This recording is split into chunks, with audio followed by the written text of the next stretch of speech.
2021 പുറത്തിറങ്ങിയ series how to B 30യുടെ കഥയാണ് cinema കഥയിലൂടെ നമ്മൾ പറഞ്ഞുകൊണ്ടിരുന്നത്. കഥയുടെ അവസാന ഭാഗമാണിത്. മുൻഭാഗം കാണാൻ താല്പര്യപ്പെടുന്നവർ ഡിസ്ക്രിപ്ഷനിൽ കൊടുത്തിട്ടുള്ള ലിങ്കിൽ ക്ലിക്ക് ചെയ്യുക. കഴിഞ്ഞ എപ്പിസോഡിന് അവസാനം നമ്മൾ കണ്ടത് സുങ്യുവിനോട് ജീവൻ സുങ്യുവിന്റെ ഗേൾഫ്രണ്ടിനെ പറ്റി ചോദിക്കുന്നതായിരുന്നു. അതിനെപ്പറ്റി അവൾ ഒരുപാട് ചിന്തിച്ചു കൂട്ടുകയും ചെയ്തു. പക്ഷേ യാഥാർത്ഥ്യത്തിൽ അതൊക്കെ അവളുടെ ഒരു തോന്നൽ മാത്രമായിരുന്നു, ഹാലൂസിനേഷൻ. സുങ്യുവിനോട് അതിനെപ്പറ്റി ചോദിക്കാൻ അവൾക്ക് ധൈര്യമുണ്ടായിരുന്നില്ല. സംഗ്യുവും ഹേറിയോങ്ങും ബ്രേക്കപ്പ് ആയോ എന്ന കാര്യത്തിൽ പോലും അവൾക്ക് ഉറപ്പുണ്ടായിരുന്നുമില്ല. ഈ സമയം രഞ്ജുവും ജുന്യോങ്ങും തമ്മിൽ കാര്യങ്ങൾ പറഞ്ഞ് പ്രശ്നപരിഹാരത്തിലേക്ക് എത്തുകയായിരുന്നു. അവരുടെ പ്ലെയിൻ ഡേറ്റിന്റെ അന്ന് അവർ ഇന്റിമേറ്റ് ആയിട്ടൊന്നുമില്ല എന്ന് ജുന്യോങ് രഞ്ജുവിനോട് പറഞ്ഞു. മദ്യപിച്ച അവശതയിലായിരുന്ന അവളെ റൂമിൽ കിടത്തിയുറക്കിയ ശേഷം താൻ അവിടെ നിന്ന് പോയെന്നായിരുന്നു അവൻ പറഞ്ഞത്. അന്നു മുതലാണ് രഞ്ജുവിനോട് തനിക്ക് കൂടുതൽ സ്നേഹവും തോന്നാൻ തുടങ്ങിയത് എന്നും അവൻ കൂട്ടിച്ചേർത്തു.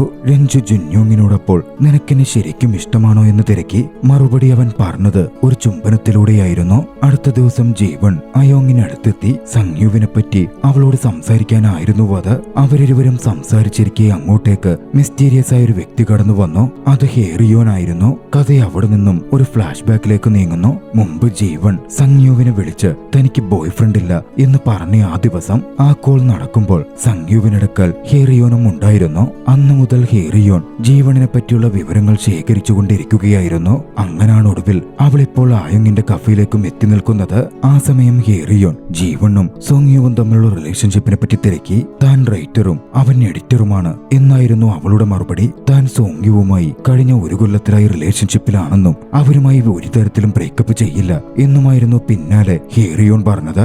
അല്പം ഗൗരവത്തിൽ ജീവണിനോട് സംഗ്യുവിൽ നിന്ന് അകന്നു നിൽക്കാനും അവൾ പറഞ്ഞു. പോകുന്നതിനു മുമ്പ് സംഗ്യുവിന് ജീവൻ വെറും ഒരു ക്യൂരിയോസിറ്റി മാത്രമാണെന്നും അതൊരു സീരിയസ് റിലേഷൻഷിപ്പ് ഒന്നുമല്ല എന്നും കൂട്ടിച്ചേർത്തു. സോങ്യുവിന്റെ ഫോൺ നമ്പർ മാറിയിട്ടുണ്ടെന്നും അവൾ കൂട്ടിച്ചേർത്തു. സോങ്യു അന്ന് ജീവണിനെ പുറത്തു പോവാൻ ക്ഷണിച്ചെങ്കിലും അവളത് നിരാകരിച്ചിരുന്നു. അതിനെപ്പറ്റി സംഗ്യു ചിന്തിച്ചുകൊണ്ടേയിരുന്നു. സംഗ്യുവിന് യാഥാർത്ഥ്യത്തിൽ അപ്പോൾ ജീവണിനെ ഇഷ്ടമാണെന്നും അവൻ വെറുതെ റോമിയോ കളിക്കുകയല്ല എന്നും അവിടെ വെച്ച് മനസ്സിലാക്കുന്നുണ്ടായിരുന്നു.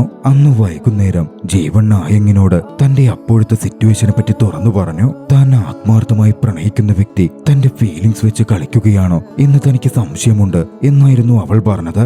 എന്താ നിന്റെ ഇനിയുള്ള ഉദ്ദേശം എന്ന് ആയം തിരക്കി. സംഗ്യുവുമായുള്ള തന്റെ റിലേഷൻഷിപ്പ് താൻ അവസാനിപ്പിക്കാൻ പോവുകയാണ് എന്നായിരുന്നു അവളുടെ മറുപടി. അവിടെ നിന്ന് അവൾ തിരികെ എത്തുമ്പോൾ അവളുടെ വരവും കാത്ത് സംഗ്യു നിൽക്കുന്നുണ്ടായിരുന്നു. അവൾക്കടുത്ത് ചെന്ന് അവളെ ചേർത്ത് പിടിച്ച് അവൻ ചുംബിച്ചു. സംഗ്യു അന്ന് വീട്ടിലുണ്ടായിരുന്നു. ജീവൻ വീട്ടിൽ വർക്കിൽ ഏർപ്പെടാൻ ശ്രമിച്ചെങ്കിലും സംഗ്യു അവിടെ ഉള്ളതുകൊണ്ട് അവൾക്കതിൽ ഫോക്കസ് ചെയ്യാൻ സാധിച്ചില്ല. സംഗ്യു പോവാനിറങ്ങി. റിലേഷൻഷിപ്പ് അവസാനിപ്പിക്കണോ എന്തു വേണം എന്നവൾക്കപ്പോൾ തീരുമാനിക്കാൻ സാധിക്കുന്നുണ്ടായിരുന്നില്ല. അല്പം മനസ്സമാധാനത്തിന് വർക്ക് നിർത്തി ഒന്ന് പുറത്തു പോവാം എന്ന് അവൾ ചിന്തിച്ചു. ലോണ്ട്രിക്കായിട്ടായിരുന്നു അവൾ പോയത്. ലോണ്ട്രി ഏരിയയിൽ വെച്ച് അവൾ വീണ്ടും ഡോഹുനുമായി കണ്ടുമുട്ടി. ഡോഹുൻ അവിടെ അടുത്തായിരുന്നു താമസിച്ചിരുന്നത്. അവിടെ വെച്ച് ഡോഹുൻ ജീവനുമായി സംസാരിച്ചു. സംഗ്യുവിന്റെയും ജീവണിന്റെയും കാര്യങ്ങൾ അറിയാവുന്ന ഡോഹുൻ പേഴ്സണൽ കാര്യങ്ങൾ വർക്കിനെ ബാധിക്കരുത് എന്ന് പറഞ്ഞു. എന്റെ പേഴ്സണൽ കാര്യത്തിലൊന്നും നിങ്ങൾ ഇടപെടേണ്ട കാര്യമില്ല, അഭിപ്രായം പറയേണ്ടതുമില്ല എന്നായിരുന്നു ജീവണിന്റെ മറുപടി. പിന്നാലെ ജീവൻ ലോണ്ട്രിയിൽ നിന്ന് ഇറങ്ങിപ്പോന്നു. കഴുകിയ തുണിയെടുക്കാൻ അവൾ മറന്നുപോയിരുന്നു. അവളുടെ പിന്നാലെ ഡോഹുൻ അതുമായി ഓടിയെത്തി. അതവൾക്ക് കൈമാറി. പിരിയുന്നതിന് മുമ്പ് അവളോട് പറഞ്ഞു തനിക്കും താൻ ഒരുപാട് വെറുക്കുന്ന ഒരു വ്യക്തി ജീവിതത്തിൽ ഉണ്ടായിരുന്നു. പക്ഷേ താൻ അയാളെ പ്രണയിക്കുകയും ഇപ്പോൾ മിസ് ചെയ്യുകയും ചെയ്യുന്നുണ്ട്. അന്ന് രാത്രിയിൽ ഡോഹുൻ വീട്ടിലെത്തിയപ്പോൾ ജീവണിൽ നിന്നും ഒരു മെസ്സേജ് ഡോഹുന് ലഭിച്ചു. നേരത്തെ ബിഹേവിയറിന് ക്ഷമ ചോദിച്ചുകൊണ്ടുള്ള മെസ്സേജ് ആയിരുന്നു അത്. അത് വായിച്ചതും ഡോഹുനൊരു ആശ്വാസം തോന്നി. ജീവണിന് മേൽ അവന് ചെറിയ താല്പര്യമുണ്ടോ എന്ന പോലായിരുന്നു അവന്റെ ഭാവങ്ങൾ നിറഞ്ഞത്. അടുത്ത ദിവസം രഞ്ജു വല്ലാതെ അപ്സെറ്റ് ആയിരുന്നു. അവരുടെ റേഡിയോ ചാനൽ നിർത്താൻ പോകുന്നു എന്ന തരത്തിലൊരു വാർത്ത വന്നിരുന്നു. ജോലി നഷ്ടപ്പെടും എന്നത് അവളെ തകർത്തു കളഞ്ഞു. പക്ഷേ അവിടെയും ജുങ്യോങ് അവളെ മോട്ടിവേറ്റ് ചെയ്യാനെത്തി. അതോടെ ചീറപ്പായ രഞ്ജു തന്റെ ഫൈനൽ ബ്രോഡ്കാസ്റ്റ് വളരെ മികച്ച രീതിയിൽ റേഡിയോയിലൂടെ ചെയ്തു. അന്നത്തെ നീണ്ട ദിവസത്തെ ജോലി കഴിഞ്ഞ് രഞ്ജു ഇറങ്ങി വരുമ്പോൾ ജുന്യോങ് അവളെയും കാത്ത് പാർക്കിംഗ് ലോട്ടിൽ നിൽക്കുന്നുണ്ടായിരുന്നു. അവളെ ചീർഫുൾ ആക്കുവാൻ ജുന്യോങ് ശ്രമിച്ചെങ്കിലും രഞ്ജു ചിരിക്കുന്നുണ്ടായിരുന്നില്ല. കാറിൽ വീട്ടിലേക്ക് പോകുമ്പോഴും രഞ്ജു അസ്വസ്ഥയായിരുന്നു. ജോലിയില്ലാതെ എങ്ങനെ ജീവിക്കും, തന്റെ അവസ്ഥ എന്താകും എന്നതൊക്കെ അവളെ വല്ലാതെ വിഷമിപ്പിച്ചിരുന്നു. അവളുടെ അവസ്ഥ ജുന്യോങ്ങിന് മനസ്സിലായി. പോകുന്ന വഴിയിൽ അവൻ കാർ ഒരു കാർ വാഷിൽ കയറ്റി ശേഷം പുറത്തിറങ്ങി അത് കഴുകാൻ തുടങ്ങി. കാറിനകത്തിരുന്ന് അവളൊന്ന് പൊട്ടിക്കരഞ്ഞോട്ടെ എന്നവൻ വിചാരിച്ചിരുന്നു. കാറിൽ സോപ്പ് പത കൊണ്ട് നിറഞ്ഞപ്പോൾ തന്നെ ആരും കാണുന്നില്ല എന്ന ധൈര്യത്തിൽ കാറിനകത്തിരുന്ന് തന്റെ വേദനകൾ മുഴുവൻ അവൾ കരഞ്ഞു തീർത്തു. അടുത്ത ദിവസം ജീവൻ അയാങ്ങിനെ കഫയിൽ ചെന്ന് കണ്ടു. അവർ കുറച്ചധികം നേരം സംസാരിച്ചിരുന്നു. ആയങ് ജീവണിന്റെ ബോയ്ഫ്രണ്ടിന്റെ കാര്യം തിരക്കി. കാര്യങ്ങൾ കോംപ്ലിക്കേറ്റ് ആകുന്നതിന് മുമ്പ് അതിലൊരു തീരുമാനം എടുക്കാനും പറഞ്ഞു. ഈ സമയം ഡോഹൂൻ ആകട്ടെ ജീവണിന്റെ ഒരു വെബ്ട്യൂൺ നോക്കുകയായിരുന്നു. അവളുടെ ജീവിതവുമായി ബന്ധപ്പെട്ട കാര്യങ്ങളായിരുന്നു ആ വെബ്ട്യൂണിൽ അവൾ ചിത്രീകരിച്ചു കൊണ്ടിരുന്നത്. അതുകൊണ്ട് തന്നെ ഡോഹൂൻ ജീവണിനെ കാണുകയും അടുത്ത ചാപ്റ്ററിനെ പറ്റി ചോദിക്കുകയും ചെയ്തു. പിരിയാൻ നിൽക്കുന്ന ക്യാരക്ടേഴ്സ് റീയൂണേറ്റ് ചെയ്യുമോ എന്നായിരുന്നു ഡോഹൂൻ അറിയേണ്ടിയിരുന്നത്. പക്ഷേ എന്തു മറുപടി പറയണം എന്ന് ജീവണിന് അറിയില്ലായിരുന്നു.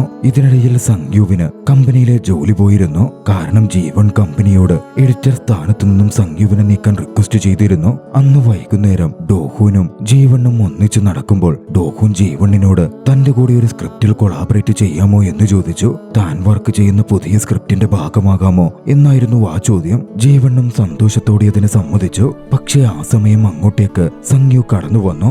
വെറുതെ അവിടെ ഒരു ടെൻഷൻ സീൻ ഉണ്ടാക്കണ്ടല്ലോ എന്ന് കരുതി ഡോഹൂൻ മുന്നോട്ട് നടന്നുപോയി. കഥ അവിടെ നിന്നും ഒരു ഫ്ലാഷ് ബാക്കിലേക്ക് നീങ്ങുന്നു. ജോലിയിൽ നിന്നും സംഗ്യുവിനെ പുറത്താക്കിയ ശേഷം സംഗ്യു ജീവണിനെ കാണാൻ പോയിരുന്നു. പക്ഷേ പാർക്കിംഗ് ലോട്ടിലേക്ക് എത്തിയപ്പോൾ അവൻ കണ്ടത് ഹേറിയോങ്ങിനെയായിരുന്നു. പക്ഷേ ഹേറിയോന് ബ്രേക്കപ്പ് ചെയ്തിരുന്ന അവൻ നമ്മൾ തമ്മിലുള്ള എല്ലാ ഇടപാടും കഴിഞ്ഞതാണ്, ഞാൻ പോകുന്നു എന്ന് പറയുകയായിരുന്നു ചെയ്തത്. ഹേറിയോനാകട്ടെ ജീവൻ നിന്നെ സ്വീകരിക്കാൻ പോകുന്നില്ല എന്നും പറഞ്ഞു. ഫ്ലാഷ് ബാക്ക് അവസാനിച്ച കഥ പ്രസന്റിലേക്ക് വരുമ്പോൾ സംഗ്യു ജീവണിന്റെ വീട്ടിലെത്തിയിരുന്നു.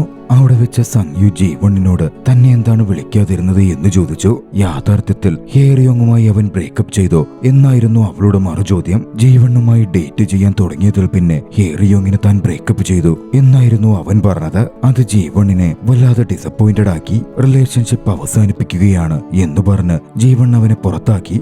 ആകെ കൺഫ്യൂസ്ഡ് ആയി ദുഃഖത്തോടെ സംഗ്യു അവിടെ നിന്ന് പോന്നു. അടുത്ത ദിവസം സംഗ്യു തനിച്ചിരിക്കുമ്പോൾ ഡോഹൂൻ അവനടുത്തെത്തി. അവനെ ജോലിയിൽ നിന്ന് പിരിച്ചുവിട്ടതിനെ പറ്റി ചോദിച്ചു. പക്ഷേ സംഗ്യുവിന് എന്തെങ്കിലും പറയാൻ പറ്റുന്നതിന് മുമ്പേ അങ്ങോട്ടേക്ക് ജീവനും ടീമും കടന്നു വന്നു. മൂവി കൊളാബറേഷന്റെ കാര്യം ഡിസ്കസ് ചെയ്യാൻ തുടങ്ങി. തന്റെ സ്ക്രിപ്റ്റ് ജീവണിനൊപ്പം ഇരുന്ന് താൻ റിവൈസ് ചെയ്യുമെന്ന് ഡോഹൂൻ അവിടെ വെച്ച് പറഞ്ഞു. അത് സംഗ്യുവിന് അത്ര ഇഷ്ടപ്പെട്ടിരുന്നില്ല. ആ സമയം അവരെ എല്ലാവരെയും ഒരു ഡിന്നറിന് ഡോഹൂൻ ക്ഷണിച്ചു. അവരൊന്നിച്ച് ഒരു റെസ്റ്റോറന്റിലും പോയി. അന്നത്തെ ഡിന്നർ കഴിഞ്ഞിറങ്ങിയപ്പോൾ നല്ല മഴ പെയ്യുന്നുണ്ടായിരുന്നു. ജീവണിന്റെ പക്കലാണെങ്കിൽ കുടയുമില്ല. സംഗ്യു തന്റെ പക്കലുള്ള കുട ജീവണിന് കൊടുത്ത് അവളെ വീട്ടിൽ ഡ്രോപ്പ് ചെയ്യാമെന്ന് പറഞ്ഞു. ആ സമയം അങ്ങോട്ടേക്ക് ഹേറിയോങ് കടന്നു വരികയും സംഗ്യു തന്റെ ബോയ്ഫ്രണ്ടാണ് എന്ന തരത്തിൽ സംസാരിക്കുകയും ചെയ്തു. കനത്ത മഴയായതിനാൽ അവർ വീണ്ടും റെസ്റ്റോറന്റിനകത്തേക്ക് കയറിയിരുന്നു. സംഗ്യുവിന്റെ അടുത്തിരുന്ന ഹേറിയോങ് ജീവണിനെ അസൂയപ്പെടുത്തുവാൻ താനും ഹേറിയോങ്ങും തമ്മിലുള്ള പഴയ പ്രണയകാല സംഭവങ്ങൾ എണ്ണി പറയാൻ തുടങ്ങി. അത് ജീവണിനെ ആകെ വല്ലാതാക്കിയിരുന്നു. കാരണം സംഗ്യുൻ അവളങ്ങനെ പറഞ്ഞുകൊണ്ടിരുന്നത് തടുത്തിരുന്നില്ല. മാത്രമല്ല ഹേറിയോങ്ങിനോടൊരു കെയറിങ്ങും കാണിക്കുന്നുണ്ടായിരുന്നു. അതും കൂടി ജീവണിനെ കൂടുതൽ അസ്വസ്ഥയാക്കി. മഴ കഴിഞ്ഞ് ജീവൻ വീട്ടിലേക്ക് പോകാൻ പോയപ്പോൾ സംഗ്യു പിന്നാലെ വന്ന് അവളെ തടഞ്ഞു നിർത്തി. ജീവണിനോട് തെറ്റിദ്ധാരണകൾ ക്ലിയർ ചെയ്യാൻ സംഗ്യുൻ ശ്രമിച്ചെങ്കിലും നീ ഹൃദയം തകർക്കുന്നവരാണ് എന്ന് പറഞ്ഞ് അവിടെ നിന്ന് പോവുകയായിരുന്നു ജീവൻ ചെയ്തത്. അവൾ പോകുന്ന വഴിയിൽ ഡോഹൂൻ വരികയും അവളെ എങ്ങോട്ടേക്കോ കൂട്ടിക്കൊണ്ടു പോവുകയും ചെയ്തു. അവരൊന്നിച്ചൊരു ഫിലിം കണ്ടു. ജീവണിന്റെ പ്രണയം നേടിയെടുക്കുവാൻ ഡോഹൂൻ ശ്രമിക്കുന്നുണ്ടായിരുന്നു. സിനിമ കഴിഞ്ഞതും ഡോഹൂൻ ജീവണിനെ വീട്ടിൽ ഡ്രോപ്പ് ചെയ്യാനായി പോയി. അവരൊന്നിച്ച് പാർക്കിലൂടെ നടന്നു. പോകുന്ന വഴിയിൽ എല്ലാം വിട്ട് സംഗ്യുവിനെ മറന്ന് മൂവ് ഓൺ ചെയ്യാനും അവനിലേക്ക് തന്നെ തിരികെ ചെല്ലരുതെന്നും സംഗ്യു മാറുമെന്ന് തനിക്ക് തോന്നുന്നില്ല എന്നും ഡോഹൂൻ വ്യക്തമാക്കി. നമ്മുടെ പ്രൊജക്റ്റിൽ കൂടുതൽ ഫോക്കസ് ചെയ്യാനും നമ്മുടെ പേര് കൂടുതൽ ഫേമസ് ആക്കാനും അവൻ കൂട്ടിച്ചേർത്തു. ഡോഹൂന്റെ വാക്കുകൾ ജീവണിന് മോട്ടിവേഷൻ പകർന്നിരുന്നു. തന്റെ വർക്കിനെ അപ്രിഷ്യേറ്റ് ചെയ്തതും താൻ മൂവ് ഓൺ ചെയ്യുമെന്ന അർത്ഥത്തിൽ ജീവൻ ഡോഹൂന് ക്ഷയിക്കാൻ കൊടുത്തു. അടുത്ത ദിവസം ജീവനും ഡോഹൂനും ഒന്നിച്ചായിരുന്നു പുറത്തുപോയത്. സംഗ്യുവിനിൽ നിന്നും ജീവൻ മൂവ് ഓൺ ചെയ്തു എന്നവൻ ഉറപ്പിക്കേണ്ടതുണ്ടായിരുന്നു. ആ സമയം അവർക്ക് എംപ്ലോയീസിൽ നിന്നും ഒരു ഫോൺ കോൾ എത്തി. ജീവൻ ഇന്റർനെറ്റിൽ ട്രെൻഡിംഗ് ആയിക്കൊണ്ടിരിക്കുന്നു എന്ന് പറഞ്ഞായിരുന്നു അത്.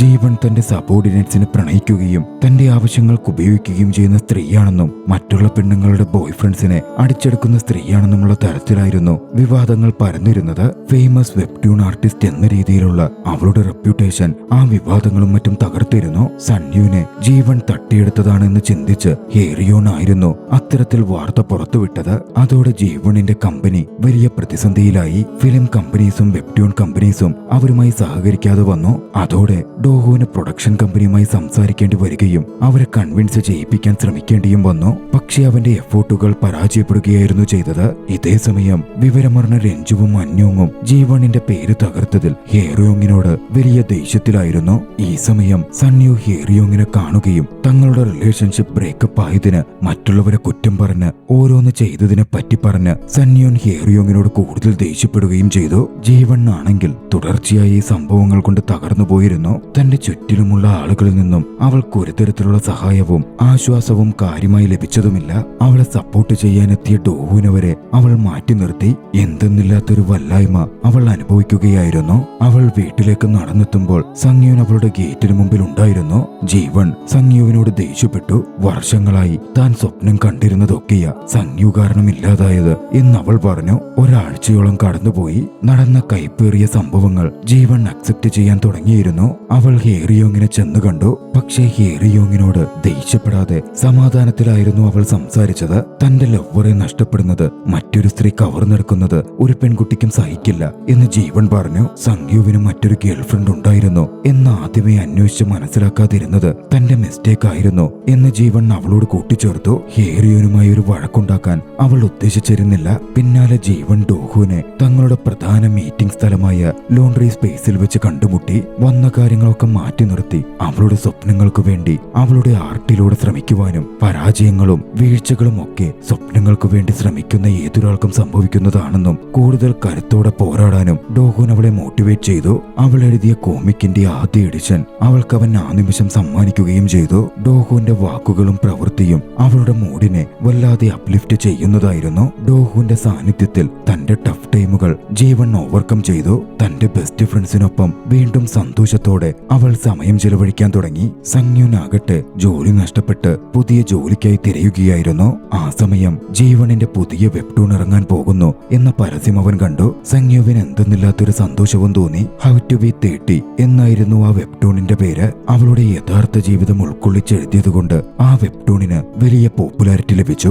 അത് വലിയ ഹിറ്റായി മാറി. അത് സെലിബ്രേറ്റ് ചെയ്യുവാൻ ജീവണ്ണും കൂട്ടുകാരും ഒന്നിച്ചുകൂടി. ജുന്യോങ്ങും അങ്ങോട്ടേക്ക് എത്തിയിരുന്നു. വൈകാതെ ഡോഹൂനും കടന്നു വന്നു. ജീവണ്ണും ഡോഹൂനും ഒഫീഷ്യലായി റിലേഷൻഷിപ്പ് ആരംഭിച്ചിരുന്നു. എല്ലാ പ്രശ്നങ്ങളും അവസാനിച്ച് ജീവൻ സന്തോഷത്തോടെ ഇരിക്കുകയും ജീവണിനും രഞ്ജുവിനും ബോയ്ഫ്രണ്ടിനെ കിട്ടുകയും അവർ ഒന്നിച്ച് ആഘോഷിക്കുകയും ചെയ്യുന്ന ദൃശ്യത്തോടെ സീരീസ് അവസാനിക്കുകയാണ്. നിങ്ങൾക്ക് ഈ കഥ ഇഷ്ടമായെങ്കിൽ വീഡിയോ ലൈക്ക് ചെയ്യുക. അഭിപ്രായങ്ങളും നിർദ്ദേശങ്ങളും കമന്റുകളിൽ രേഖപ്പെടുത്തുക. കഴിയുമെങ്കിൽ ചാനൽ സബ്സ്ക്രൈബ് ചെയ്തും കൂട്ടുകാർക്ക് ഷെയർ ചെയ്തു കൊടുത്തും ഞങ്ങളെ സപ്പോർട്ട് ചെയ്യുക. അടുത്ത എപ്പിസോഡിൽ മറ്റൊരു മികച്ച ചലച്ചിത്രവുമായി നമുക്ക് കണ്ടുമുട്ടാം. അതുവരെ ബൈ.